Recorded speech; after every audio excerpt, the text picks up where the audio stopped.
ইউনূস আমলে ঢাকা ইসলামাবাদের মাখো সম্পর্ক। এবার পাকিস্তানে বৈঠক দুই দেশের সেনাপ্রধানের। এদিকে বিএনপি প্রধান খালেদা জিয়া এবং তার ছেলে তারেক রহমান দুজনকেই দুর্নীতির মামলা থেকে বেকসুর খালাস করে দেওয়া হলো।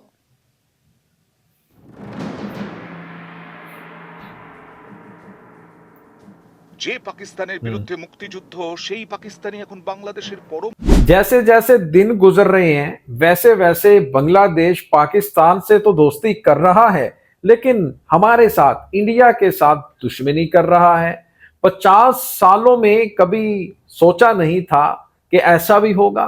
50 साल की हिस्ट्री में वो भी हो गया कि बांग्लादेश के आर्मी के जो जर्नल हैं सेकंड कमांड के, वो पाकिस्तान के आर्मी चीफ से जा मिले। हमने तो कभी ख्वाबों में नहीं सोचा तक नहीं था। फिर वो कह रहे हैं कि आर्मी जो जर्नल हैं बांग्लादेश के वो इंडिया में तो आते थे, लेकिन अब वो पाकिस्तान जा रहे हैं लेकिन इंडिया में नहीं आ रहे, और फिर ओपनली जा रहे हैं। अस्सलाम वालेकुम दोस्तों, আমি এহসান খান আর আপনারা দেখছেন এহসান খান यूट्यूब चैनल। आशा करें আপনারা সবাই ভালো আছেন। वेस्ट बंगाल का मीडिया कह रहा है कि जैसे जैसे दिन गुजर रहे हैं, लम्हात गुजर रहे हैं, वैसे वैसे पाकिस्तान के साथ बांग्लादेश की दोस्ती हो रही है और इंडिया के साथ दुश्मनी हो रही है। फिर 50 साल में वो कह रहे हैं कि ये कभी नहीं देखा कि वो जो सोचा तक नहीं था, जो ख्यालों में नहीं था, वो अब हो गया है, अब हो रहा है। बल्कि बांग्लादेश की जो आर्मी है उसके जर्नल हैं वो पाकिस्तान में जा रहे हैं और फिर पाकिस्तान के आर्मी चीफ के साथ उनकी बैठक हो रही है। फिर आर्मी के जो जर्नल हैं वो इंडिया में तो आया करते थे, लेकिन अब इंडिया में नहीं आ रहे, अब वो पाकिस्तान जा रहे हैं। सीक्रेट ये विजिट होते हैं, लेकिन वो कह रहे हैं कि अब ओपनली कर रहे हैं। लगता है वो हमें एक स्ट्रॉन्ग मैसेज दिया जा रहा है। फिर वो कह रहे हैं कि मोहम्मद यूनुस भी किसी से पीछे नहीं है, चीफ एडवाइजर हैं जो बांग्लादेश के, वो मिलिट्री एक्सरसाइज को जाकर देखते हैं, फिर एक बड़ा बयान भी दे देते हैं। वो कहते हैं कि गेट रेडी फॉर बैटल, तैयार रहिएगा अपनी फौज को, कहते हैं युद्ध के लिए। क्या वो हमें कह रहे हैं? फिर वो कहते हैं कि यही नहीं भाई साहब, रुकिएगा जरा कि अब बिजनेस की बात भी कर लेते हैं। हिंदुस्तानी मीडिया ये भी बात कर रहा है कि देखें, पाकिस्तान और बांग्लादेश का लव है, ये रिलेशन नहीं है, ये लव हो गया है दोनों के दरमियान। हाँ भाई, आपको क्या तकलीफ है? लव हुआ है ना, अल्हम्दुलिल्लाह। दो भाइयों का लव है, दो भाइयों का प्यार है। आप इस रिश्ते को, इस ताल्लुक को जो मर्जी कहते रहे, हमें कोई अब टेंशन नहीं होगी आपकी। और फिर जो बिजनेसमैन है, पाकिस्तान के जो बिजनेसमैन है, उनको वीजा आसानी से मिल रहा है। हिंदुस्तान का मीडिया ये भी रोना रो रहा है, लेकिन हमें ठीक से वीजा नहीं मिल रहा। और क्या कुछ कह रहे हैं, मैं तो भाई कहूंगा कि पहले ये वीडियो देख लें, फिर हम इसके ऊपर बात करेंगे। आइए दोस्तों, पहले वीडियो देखते हैं, फिर हम डिटेल से इसके ऊपर बात करने जा रहे हैं। 3, 2, 1 ইউনূস আমলে ঢাকা ইসলামাবাদের মাখো সম্পর্ক। এবার পাকিস্তানে বৈঠক দুই দেশের সেনাপ্রধানের। এদিকে বিএনপি প্রধান খালেদা জিয়া এবং তার ছেলে তারেক রহমান দুজনকেই দুর্নীতির মামলা থেকে বেকসুর খালাস করে দেওয়া হলো।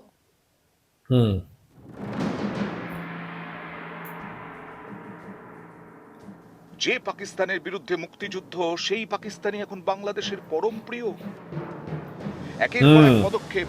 এবার পাকিস্তান সফরে বাংলাদেশের সেনাপ্রধান। মঙ্গলবার পাকিস্তানের রাওয়ালপিন্ডিতে পাকিস্তানের সেনাপ্রধান আসিম মুনিরের সঙ্গে বৈঠক করেন বাংলাদেশের সেনাপ্রধান কামরুল হাসান। বাংলাদেশের এখন পরম বন্ধু পাকিস্তান। পাকিস্তানিদের জন্য ভিসা প্রক্রিয়া সহজ করছে ঢাকা। শুধু তাই নয়, দুদেশের মধ্যে বাণিজ্য বাড়াতে পাকিস্তান যাতায়াতের জন্য বিমানের সংখ্যাও বাড়াচ্ছে তারা। গত অগাস্ট থেকে বাংলাদেশে অস্থিরতা বেড়েছে, মূল্যবৃদ্ধি আকাশ ছোঁয়া, বিভিন্ন শিল্প ধুঁকছে, চাপে ইউনূস সরকার। এই পরিস্থিতিতে তারা পাকিস্তানের সঙ্গে প্রেম বাড়াচ্ছে আর চীনের কাছে নতজানু হচ্ছে। আগামী 20 জানুয়ারি চীন সফরে যাবেন বাংলাদেশের বিদেশ মন্ত্রকের উপদেষ্টা তৌহিদ হোসেন। 24 জানুয়ারি পর্যন্ত চীনে থাকবেন। এদিকে বাংলাদেশে নানা ইস্যুতে ইউনূস সরকারের উপর চাপ বাড়াচ্ছে বিএনপি। সেই বিএনপির প্রধান খালেদা জিয়া ও তার ছেলে তারেক রহমানকে দুর্নীতি মামলা থেকে বেকসুর খালাস করা হলো। জিয়া অরফানেজ ট্রাস্ট দুর্নীতির মামলা বাতিল হয়ে গেল আপিল কোর্টে। দুর্নীতি মামলায় খালেদাকে বেকসুর খালাস ঘোষণা করা হয়েছে। এই মামলা থেকে খালেদার ছেলে তারেক রহমানকেও অব্যাহতি দেওয়া হয়েছে। এর আগে এই মামলায় খালেদাকে 10 বছরের জেলে খালেদা জিয়া ও তারেক রহমান তারেককেও কারাদণ্ডের নির্দেশ দেওয়া হয়। হাইকোর্টের নির্দেশকে চ্যালেঞ্জ করেন বিএনপি নেত্রী। সেই মামলায় এবার বেকসুর খালাস খালেদা জিয়া ও তার ছেলে। আপিল কোর্টের পর্যবেক্ষণ, খালেদাকে হয়রান করতেই এই মামলা করা হয়েছিল। একদিকে বিএনপির নেত্রী ও তার ছেলের বিরুদ্ধে হওয়া মামলা বাতিল, অন্যদিকে শেখ হাসিনার মেয়ে সাইমা ওয়াজেদ পুতুল সহ 7 হাসিনা ঘনিষ্ঠের বিরুদ্ধে তদন্ত শুরু করল সে দেশের দুর্নীতি দমন কমিশন। অভিযোগ সংশ্লিষ্ট জনাব তারিক সিদ্দিক, তার স্ত্রী শাহিন সিদ্দিক, মেয়ে বুশরা সিদ্দিক দুর্নীতি, ক্ষমতার অপব্যবহার, সরকারি জমি আত্মসাৎ, মানি লন্ডারিং সহ দেশে বিদেশে নামে বেনামে অবৈধ সম্পদ অর্জনের অভিযোগের প্রেক্ষিতে অনুসন্ধানের সিদ্ধান্ত গৃহীত হয়েছে। সাবেক প্রধানমন্ত্রী শেখ হাসিনা তার মেয়ে সাইমা ওয়াজেদ পুতুলকে দক্ষিণ পূর্ব এশিয়ার আঞ্চলিক পরিচালক হওয়ার যোগ্যতা না থাকা সত্ত্বেও WHO এর আঞ্চলিক পরিচালক বানাতে অভিযোগের প্রাথমিক সত্যতা পাওয়ায় অনুসন্ধানের সিদ্ধান্ত গৃহীত হয়েছে। জুলাই আগস্টের শহীদ কতজন, এই তালিকার কোনো গণ তদন্ত কমিশন এখনো এই রাষ্ট্র করে নাই।